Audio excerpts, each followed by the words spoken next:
Hi, this is me dying. This is another attempt at a vlog. I say another attempt because I swear I tried like 3 to 5 to 20 times in October to do a vlog, and by the time I thought I had the hang of it, it was the end of October, and it didn't make sense to do a vlog only so then do a wrap up talking about what I talked about in the vlog. So I had intentions to start a vlog at the 1st of November, and here we are.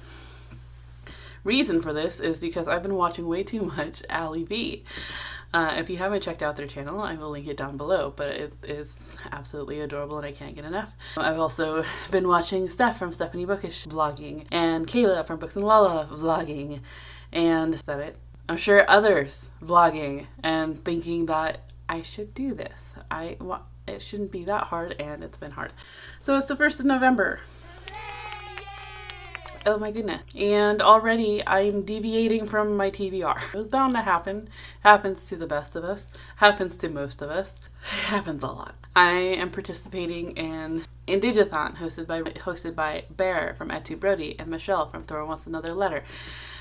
I am also participating in Nonfiction November, hosted by Allyvee at abookolive.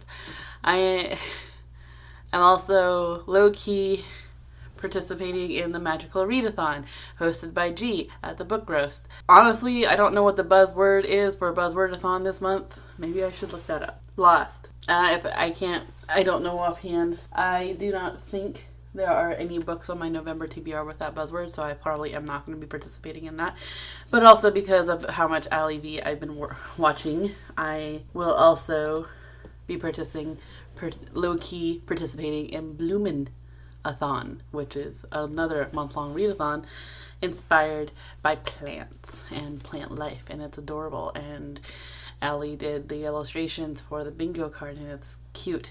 Not that I'm going to have a separate TBR for this. I'm basically going to fit whatever I can in my current TBR into that readathon, or at least whatever I read. That tends to be how I did it for how I've been doing it, is that if I deviate from my TBR, basically whatever I read, as I read it, I'm like, oh, that fits in with that readathon. That fits in with that readathon, and managed to shove it all together. So that's what happened in October. That's what's going to happen in November.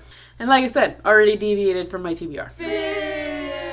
Because right now I am currently listening to one book and physically reading another. The one I am listening to is The Lady from the Black Lagoon, Hollywood Monsters and the Lost Legacy of Millicent Patrick. This is, I believe, actually the group book for ladies of horror fiction, because Millicent Patrick was the creator of the creature from the Black Lagoon, one of the first female animators at Disney. So far it's a really interesting read. I managed to get the audiobook from Libro FM. I believe it was actually on sale when I got it. I don't know if it's still on sale, but I still have this, like, even though it's November 1st, you will not be seeing any seasonal reads from me. This is my seasonal. Autumn. It goes, the spooky season starts in August and goes until December. And who knows, it might end up going into January, because I just want all the spooky books, just all the spooky, all. I thought this would be a fun little transition from like the Halloween-y monster type vibes into nonfiction, as this is a nonfiction written by Mallory O'Meara. And so far, it's, like I said, interesting. There's other nonfictions that, like, I've noticed that she talks about, The Queens of Animation, which talks about women in the animation field, which is something I had looked into for a couple of years. But yeah, also there's another one that actually Bear had brought up, and it's Yours Cruelly, Elvira, Memoirs of the Mistress of the Dark, which has also been on my radar. So whether or not those are actually get put on November's TBR or not, we'll see. But yeah, so far, really enjoying it. Already thinking I want the physical book. So that may end up occurring. So much for, I knew my book buying ban wasn't going to last for very long. Otherwise, I am also reading A Snake Falls to Earth by Darcy Littlebadger, and I am, I would say, a third of the way into this. Darcy Littlebadger is Lipan Apache, an eighth. And this book comes out when? Because this says October, but Goodreads says November 9th, so it's actually coming out here shortly. So hopefully I can get this done in a timely manner. I actually started this back in September, put it on pause, not because it wasn't interesting, but because I wanted to prioritize spookier books. Darcy Littlebadger wrote A Lot's Away, which was one of my favorite books of 2020. This one isn't bad so far. We have two perspectives. Nina, who's a Lipan girl in our world, who believes there's something more out there, and she still believes in the old stories. And then we're also following Ollie, who's a cottonmouth kid in the lands of spirits and monsters. So we're kind of following both of them as they're growing up in their different worlds. And it's really interesting so far. I am enjoying Ollie's perspective more than Nina's.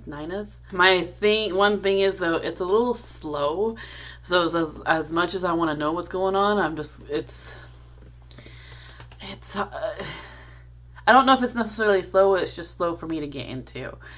That's it. So I do want to continue reading this. I do want to try to get this done so I can get a review out around the release day.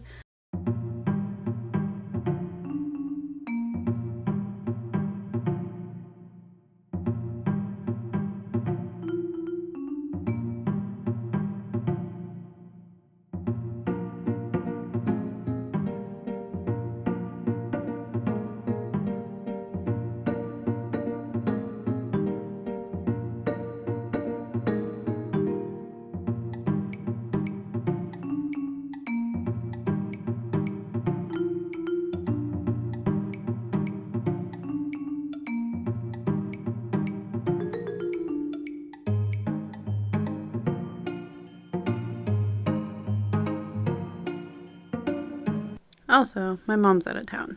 What does that have to do with me? Well, we run a business together. We sell our illustrations and artwork on an Etsy site. So I'll have that link down below if you're interested. We sell mugs, prints, canvases, all that. And because she's gone for the month, she's the one that does the marketing and stuff for it. I'm terrible at marketing my own product. So she had the idea at the start of the pandemic that she was going to do it, and I said, fine, as long as you do it,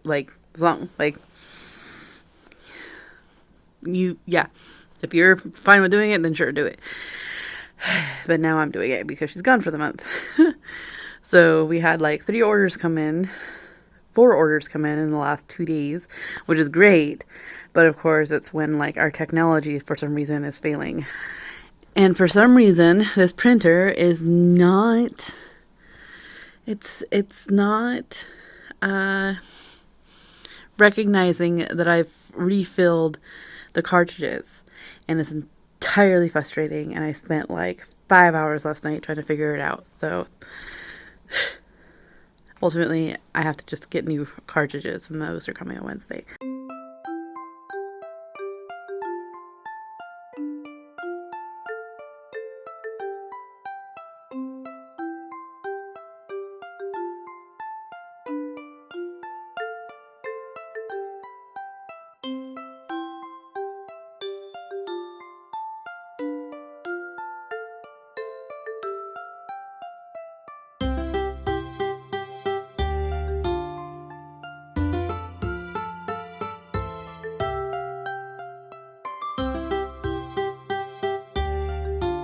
I know the lighting sucks right now, and so does the reflection, but my computer is what's lighting me right now because it's getting darker outside.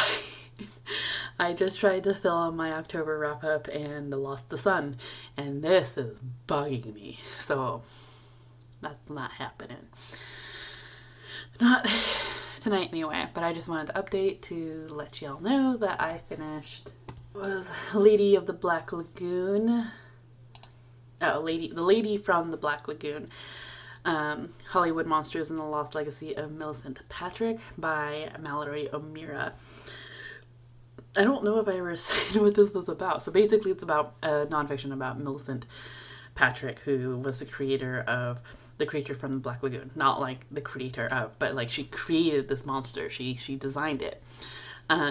Which is really cool. So then this book basically is Mallory O'Meara telling the story of Millicent Patrick, her history, how she got to create the creature from the Black Lagoon, and her life after that, mostly because Millicent Patrick's life was essentially shrouded in unknowns for the longest time because she was never credited with creating the creature.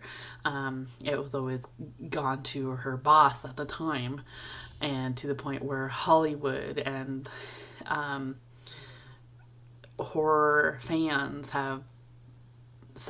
fans have like just completely discredited Millicent Patrick, saying there's no way. So Mallory O'Meara, who's also in the entertainment industry within Hollywood, particularly in the horror genre, has been a huge fan of Millicent Patrick, and decided to do a nonfiction book about her, which was really well done, I feel like, for how much she had to dig and do this research. It was really cool that Mallory O'Meara put her experience in trying to find this information about Millicent Patrick, of like in a time where internet wasn't a thing, the digitization wasn't a thing. So that was really cool, and let alone a woman who has changed her names and her backstory several times. So that was really cool, and it was really cool that Mallory connected it with her own life in ways. So like being in the industry itself, how really the sexism and misogyny hasn't really changed, how the lack of diversity hasn't really changed, and there's still a push for it.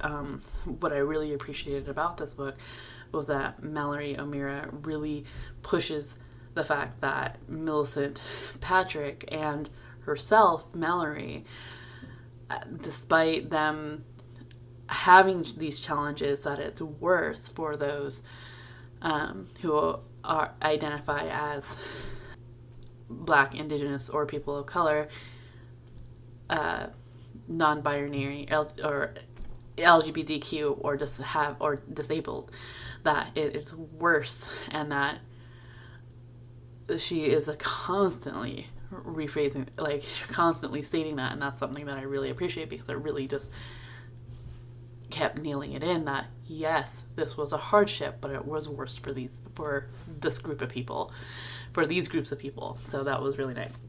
Ultimately, I thought it's really interesting. Millicent Patrick, as a horror creature creator, was really cool, and an illustrator was really awesome. And like there's other aspects of the book that I found really intriguing and really interesting, and at one point ended up tearing up because I felt for like Mallory O'Meara really had me feel for Millicent Patrick and for herself, this journey that they were on. So apologies if you hear if you hear laundry go on. My brother is putting more laundry on apparently, and I share a wall with it. So I guess that's my update for right now, kind of. I think I'm gonna put a pause on physically reading A Snake Falls to Earth by Darcy Lillibacker. Not that I'm not enjoying it, it's just not what I want to read right now. I am still in this horror mood right now. I want to read spooky shit. It's November 2nd, and everyone's posting how like they have their Christmas decorations up, they have their Christmas tree up. I am not ready for that. That is for December. But like spooky season, I'm still in it. Like, let me be in it. So I think I'm gonna put A Snake Falls to Earth down for a little bit and just gotta get some of these horror angst out, because there's mixed things. The ARC says it doesn't come out until says it comes out in October. It hasn't. Goodreads says it comes out in November but doesn't specify a date, and then my pre-order for the finished copy says it's not going to ship until November 23rd, so I'm thinking the end of November is when it's going to come out, or towards the end of November, so I think I have time. So I'm going to feed my little horror monster real quick and pick one of these 3 books to satisfy that quench. And I have all 3 of these are on my TBR. All 3 of these work for Indigathon. I'm not sure if they'll work for Bloominathon, the Bloomin Readathon. I'll have to check. I'm sure they will somehow. But we have Anoka by Shane Hawk, who is Cheyenne and Arapaho horror author. These are a collection of short stories about Anoka, Minnesota. Some of them true, some of them false, and that's up for us to decide. We also have It Came from the Multiplex, edited or directed by Joshua Viola. This has a short story by Stephen Graham Jones in it, and ultimately sounds really creepy.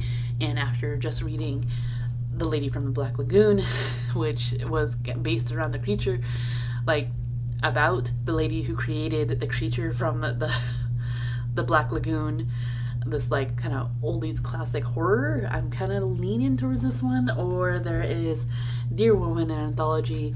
I believe it's horror about Dear Woman, written by women. So I may end up, I'm gonna go with this one, and we'll see where I go from there. But I think this one's the one I'm gonna go with.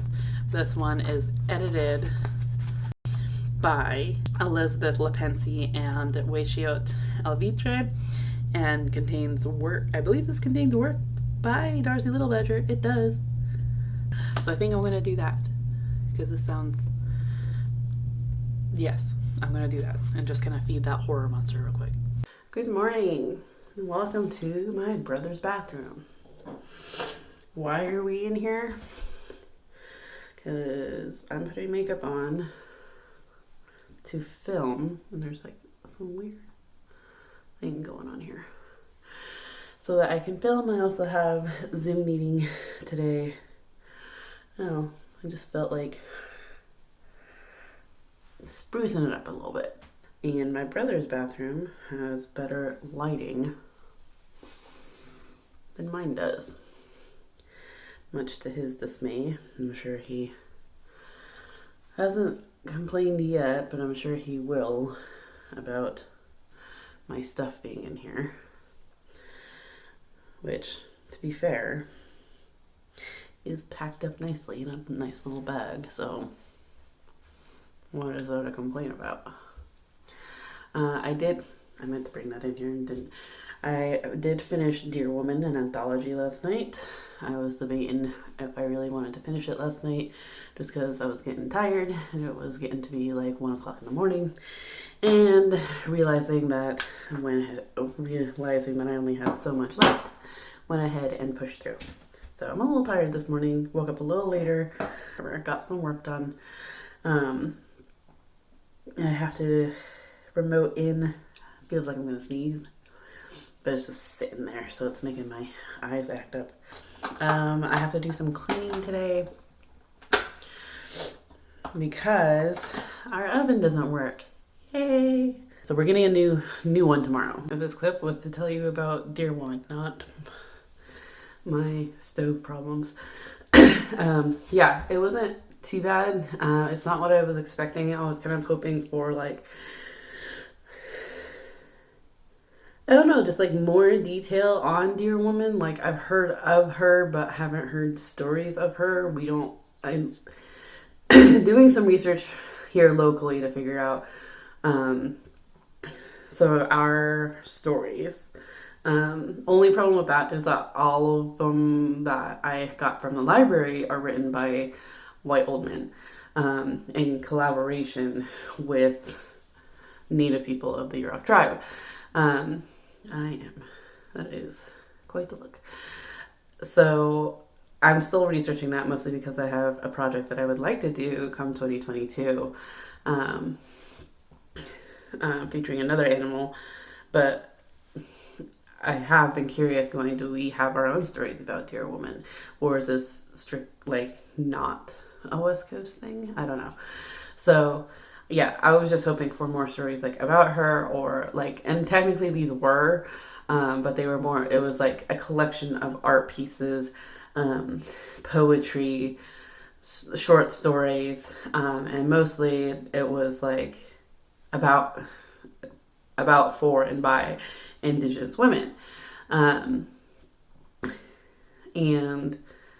I kind of get it. Dear Woman is like kind of this vengeful spirit that, or being that lures hunters or men away from their campfire and stomps them to death, particularly. But like, I don't understand the wolves. So the art in this, I like some of it. Art is subjective, but I mean, so was writing. So there was a lot in this that I did enjoy. There was some of it I didn't understand because I don't know the stories of Dear Woman. Not fully, because like I said, I don't understand the wolves. So it's just the context to me wasn't there. So I'm going to have to do my own research on that. It's not because of the book at all, but it was something that I wasn't, like, I just wasn't prepared going into it. So I enjoy what it's doing for Indigenous women. It's an outlet. It's a way to get others out there. This book also, there's like Dear Woman, a vignette, which 1% of its sales goes to,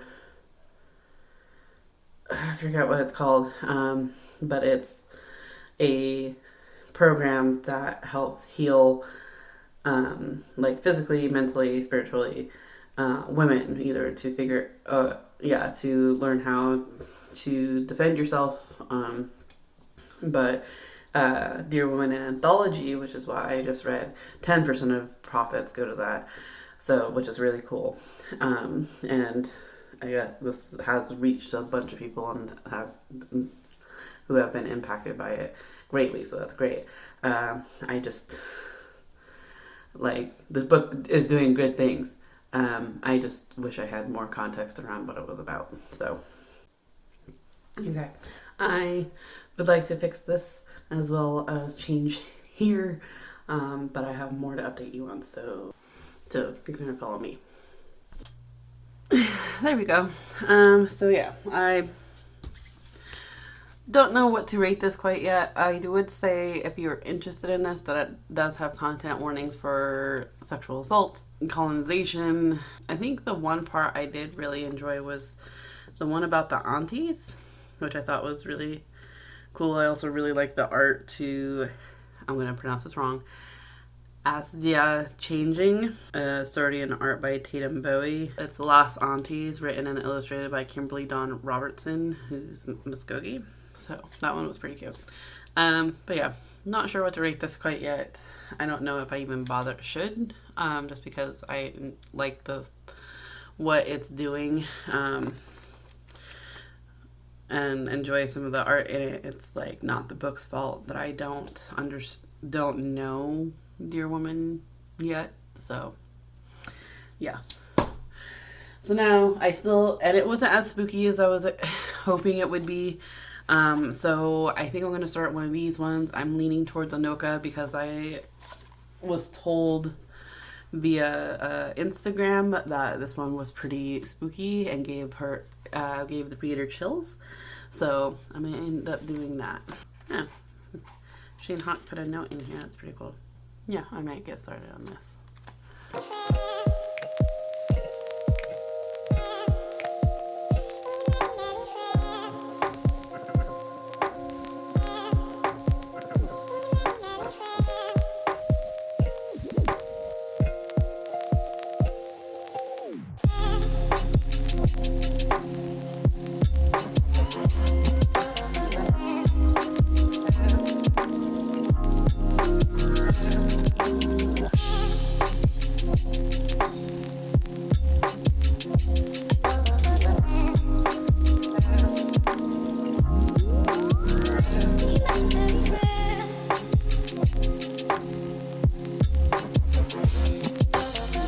So I ate that orange chicken that I took a clip of.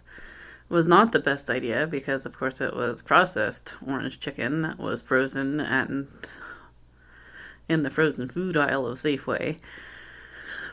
Messed up my rice because I was too lazy to measure, and so put way too much water in, made way too much rice. And ultimately, I am so tired now. I am blaming that orange chicken. I haven't eaten processed food in a bit, and I just feel so just sluggish now. I also started listening to The Death of Jane Lawrence by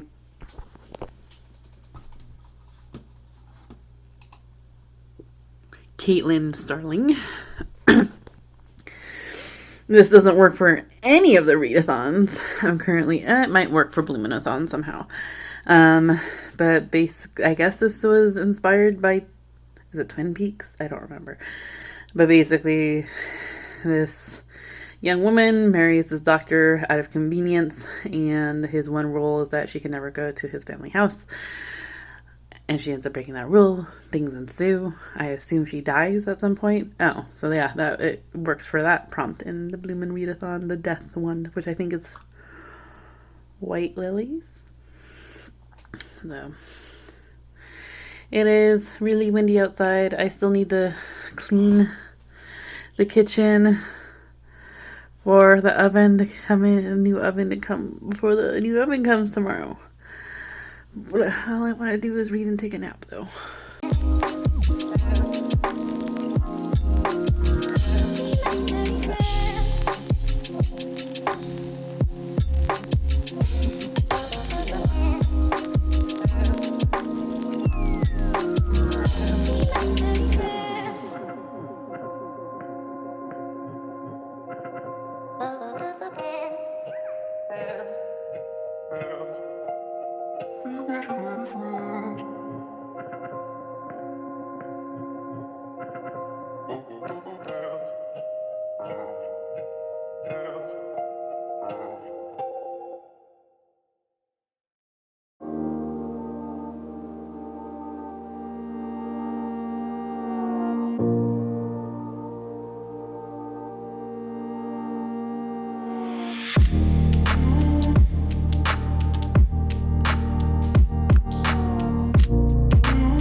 You are balanced precariously on a box somehow. Don't know how I did that, but it works.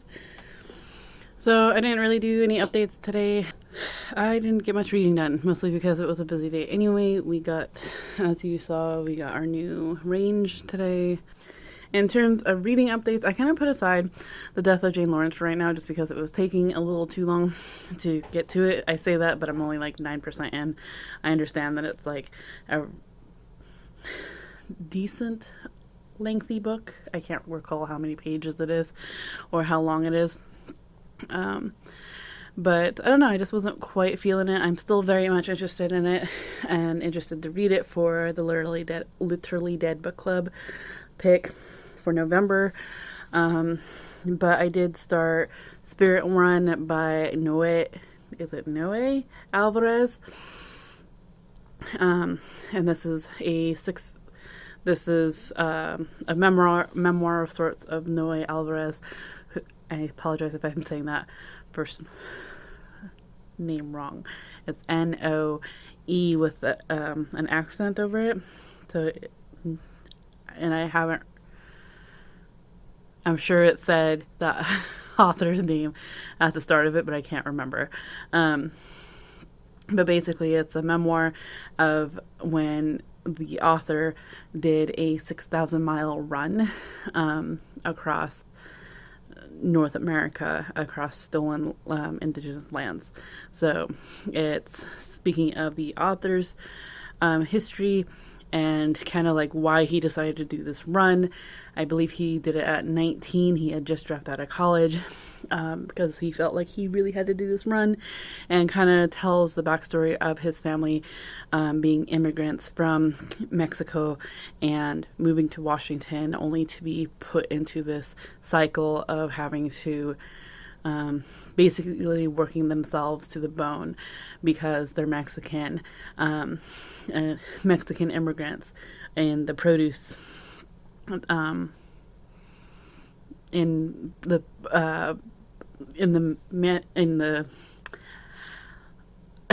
economy that is the produce industry within Washington. So it's really eye-opening. I never really I understand that California isn't the only one with labor issues when it comes to migrant workers. In terms of I don't believe we were paying them enough. And it's like all these things that are problematic, and for some reason I only kind of put that in mind for California or Arizona or New Mexico. Didn't really think Washington had that issue. Apparently it does, and it's making me think twice about cherries and apples, and the other fruits that he had mentioned. So far it's really interesting. I'm about 30% of the way through. It's a relatively short book. I am going to want the physical copy because I enjoy so far what he is saying in this work, and I think this is one that I'm going to want to reflect on later. So I think I am going to get a physical copy of this, which is fine. That's the whole point. But yeah, and I think this one was also, I don't know if it's still on sale, but I know when I got it from Libro FM it was. So if you're interested, I'll have a link to that down in the description down below. Yeah. And I haven't read anything of Anoka yet. I am a couple pages in, but it's still the forward, or it's not even into the real page numbers yet. It's still in the lowercase Roman numerals. So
So I finished Spirit Run. A 6,000 mile marathon through North America's Stolen Land by Noe Alvarez. It is Noe. It was good. I liked it. I'd probably give it a 4-star. Like, it was decent. There was actually really nothing wrong with it. I almost, like, aside from the fact that I almost wish there was more of it, but I can understand that, like, running 6,000 miles, like, there's not going to be something to talk about every mile. I was just particularly interested because at one point Noe had, because they start in Alaska and they go down to the Panama Canal. When they run that time, they run in, like, intervals, so it's kind of like a relay, which is really cool, but, like, damn, is it hard on your body? Because that's what one thing that I immediately was just like, and of course, like, he ends up talking about, like, by the time he gets to Arizona and Mexico, that his knees are swollen to the size of grapefruits, and, like, they're all malnourished and dehydrated because there's only so much food and water for all of them. But at one point, as they're going through, I believe is talking about going through Oregon, and at one point he said that there was going to be a split, so, like, some runners would go one way and some runners would go another, so that they can cover more tribal lands and they can go through more tribal lands and meet with people. And at one point he said that they would meet up in Hoopa, California, which is one of the tribes around the area here, and it sounded like I vaguely remember something of the sort going through here at one point. I don't know if they still go through Hoopa at all, or if they, like, change it up every couple marathons or what. But I was just curious about it because Noe talks every so often about the tribes and the lands that they go into and, like, who speaks to them and everything. So that was just curious to me, but I completely understand that with how many people they ended up meeting along the way, that it's probably hard to talk about all of it and remember all of it. So that was just something I was just curious about. But otherwise, it was a really interesting book. Definitely makes me question the fruit industry, particularly in Washington. I know that California isn't the best either. Like, I think I said it before, that I always, like, question that as well. So it's just, I don't know. It was different. It wasn't a hard read necessarily, though there is content warnings for death of a child, mentions of rape and death of children, as well as gang violence, mention of, these are all, the next following are mentions of rape, of loss of a child, gang violence, gun violence, drug use, and alcohol abuse. So, just, as well as murdered and missing Indigenous women, girls, and Two-Spirits people. But even throughout the run, Noe had issues of harassment, bullying, and violence. That was relatively scary. I can't even imagine. So, but it was a really interesting read, aside from, like, wanting to know more, essentially. Like, really, there was nothing much to it. I mean, that I can think of that I wanted more of. So it was really good. I liked it. Now, as I am, sorry if you can hear my washer, I am starting to try to upload my videos, clips for my October wrap-up. And hopefully I can get that edited and done this weekend. But while they upload, I am reading Anoka by Shane Hawk. I've read a couple stories so far. I'm about halfway through. I'm on page 46. And I think I have a couple pages left, or a couple. Yeah, I'm at Dead America, and then there's Transfigured, and those are the last two. short stories, and then there's like story notes, acknowledgments, and about the author. So I'm almost there. So far, I don't mind them. They can get creepy, and actually I was reading them, a couple of them last night. I think I read Orange and Imitate last night. And Imitate, I liked Imitate more than I did Orange. Orange kind of, it's like more of a deeper thought of like deeper thinking of like, by the time you get to the end of the book, you're like, oh, or end of the story, I was kind of like, oh, interesting. But Imitate was kind of creepy, and it's like, I think it's like, it reminds me, I don't know if it was Scary Stories to Tell in the Dark, or the Scary Stories book. Like, immediately thought of that story because something similar happens, but it's put into a longer story, and like not quite sure where it's going, and then at the end it's just like, oh no. So that one in particular was creepy. I didn't like it. Not that I like didn't like the writing at all. I did feel like some of it was rushed, like we kind of skipped parts, and I get it, it's a short story, we're only going to get so much, but I almost wanted more of an explanation, but I was also happy with the length of it, if that makes sense.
Actually, the lighting's not as bad as I thought it was going to be. So, I figured I was going to wrap up this vlog here. So, I read 4 books this week. And yeah, let's go over them. I read 2 nonfictions and 2 short story collections / one anthology. So, the first book I read was The Lady from the Black Lagoon, Hollywood Monsters and the Lost Legacy of Millicent Patrick by Mallory O'Meara. This one, I obviously liked enough to get a physical copy. I was listening to this through Libro FM. It was on sale in October, and I really enjoyed it. Actually, obviously I have a physical copy now, mostly because that cover is gorgeous. The color of it is really fun. And basically this is the story of Millicent Patrick, who created the creature from the Black Lagoon. She designed it, and the different reasonings why Hollywood and the entertainment company of Universal Studios kind of just covered it up, and how some people just think that she's not the one to do it. Also, the blatant sexism that's in the entertainment industry, Hollywood, and Millicent Patrick's life, really, as well as Mallory O'Meara's connection with Millicent Patrick, and how sexism has still been rampant in the entertainment industry. So it was a really fun read. It was very interesting. One of the things that I had really appreciated about Mallory O'Meara's narration of this was that she was constantly saying that Millicent Patrick was white. That despite being in a sexist environment, that it was worse for women of color or the LGBTQ community or disabled women. I like the fact that she repeated that. I really enjoyed, just to kind of nail it in there. So, and she even says that about her own experiences within the entertainment industry, which I really appreciated. But otherwise, the book itself was really interesting. I wasn't aware of Millicent Patrick before. Her life seemed really interesting, and it was an interesting book to listen. It sounded like an interesting book to put together, considering Millicent Patrick lived in a time way before internet, and was in Hollywood during a time where creating her own backstory was a pretty normal thing at the time, and it's still a pretty normal thing. So having the fact that Mallory O'Meara had to dig through the lies and facades to find who the real Millicent Patrick is really interesting. It was also just fun because there was also little details about other histories, like the Hearst Castle, which I've been to, so it was really entertaining. I wish I would have known that, some of the history before this before I went. So that was pretty cool. It would be interesting to see it again, knowing some of the stuff that Mallory O'Meara put into this. For readathons, this does not fit into the Indigenous readathon. No. But this does work for nonfiction. It could work for style as well as industry. And then for the Bloomin readathon, I think I have it as, so I have this as the prompt for Tree, which is to read a nonfiction, as well as Cactus, which is a non-needy read. I feel like, depending on the nonfiction, a lot of nonfictions are non-needy. They're really just easy for me to listen to and learn about. I think it's really fun. And then what was another one? It was also from my free space. The next book I read was Dear Woman, an anthology by, who was this by? Edited by Elizabeth Lapencia and Weishiot Alvitre. And this is a collection of stories, artwork, poems,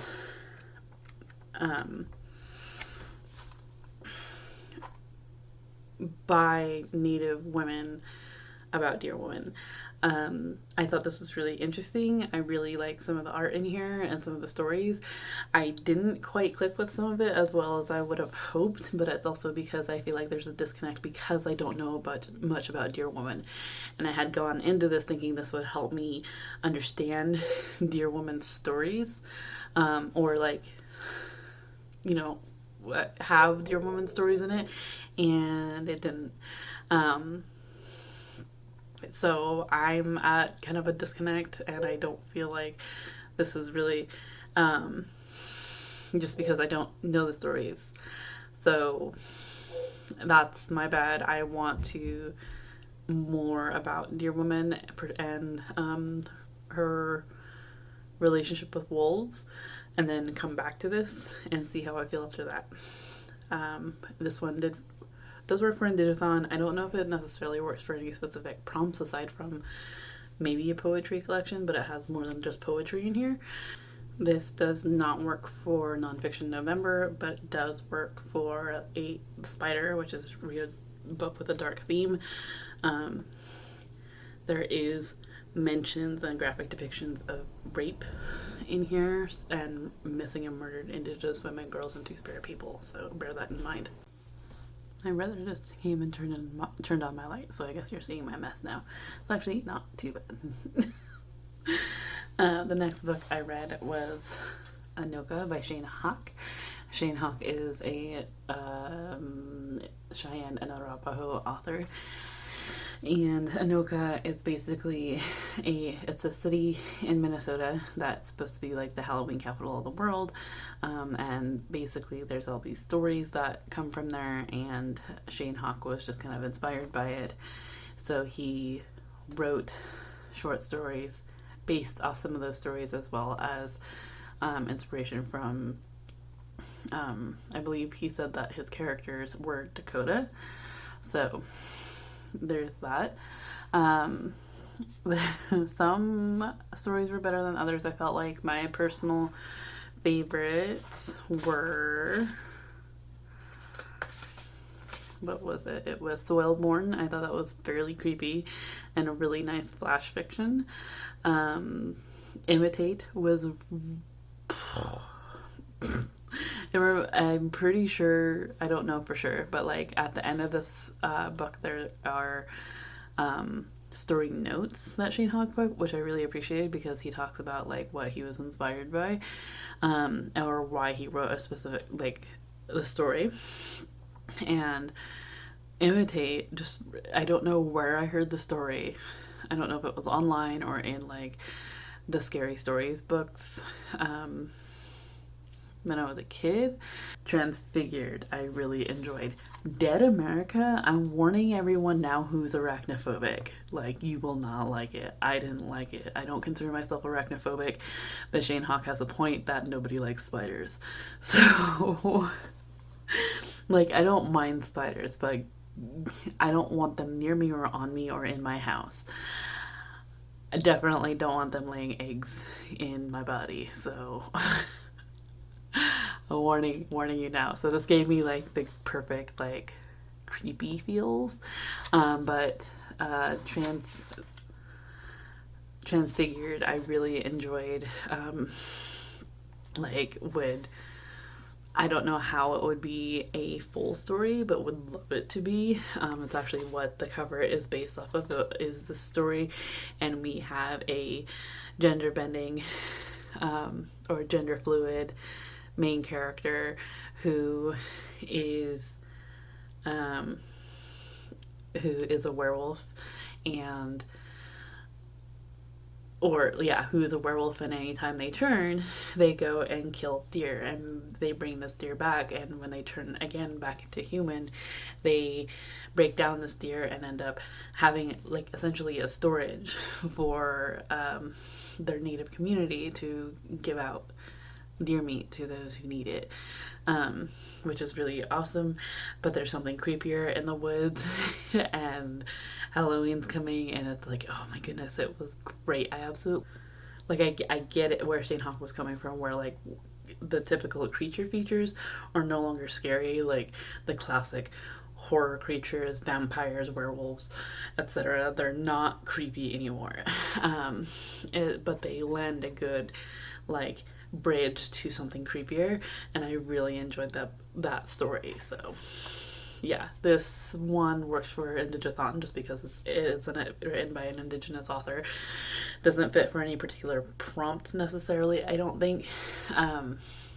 Does not fit for Nonfiction November, and also fits for the spider prompt for the Bloomin thought, so something dark. And then my final book that I read for this week was Spirit Run, what was it called? It was a 6,000 Spirit Run, a 6,000-mile marathon through North America's stolen land by Noe Alvarez. So this one is essentially like a sort of memoir nonfiction where Noe Alvarez ends up reflecting on his life growing up in Washington. Basically, the trials and tribulations they had to go through in order to get to where they were currently, which Noe didn't find that great because they were both working in terrible conditions in Washington for fruit production. So they kept hoping that he would be able to get out of it. He did. He went to college. However, he ended up dropping out of college to go on the 6,000-mile run. So it was basically his experience going through that, his reflections on his family, their history, what it means to him, what the land means to him. And really, it was just a really reflective book. And it's just under, it's like 240 pages, which was really nice. I did listen to this via Libro FM. I do have a physical copy heading to me, so because I did enjoy it, I really did. It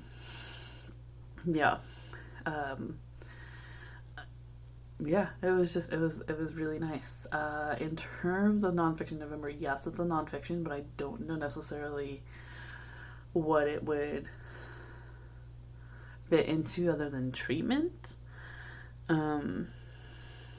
That's all I can really think of. For Bloominathon, what did I put this as?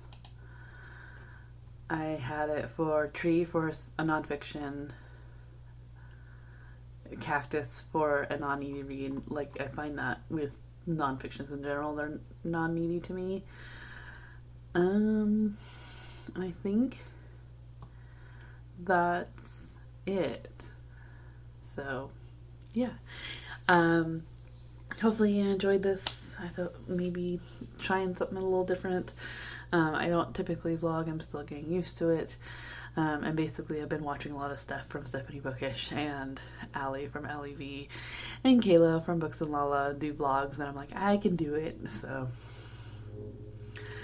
yeah, if you made it this far, please be sure to give this video a thumbs up. If you have yet to do so already, be sure to hit subscribe, hit the bell icon to get notified when I post more content.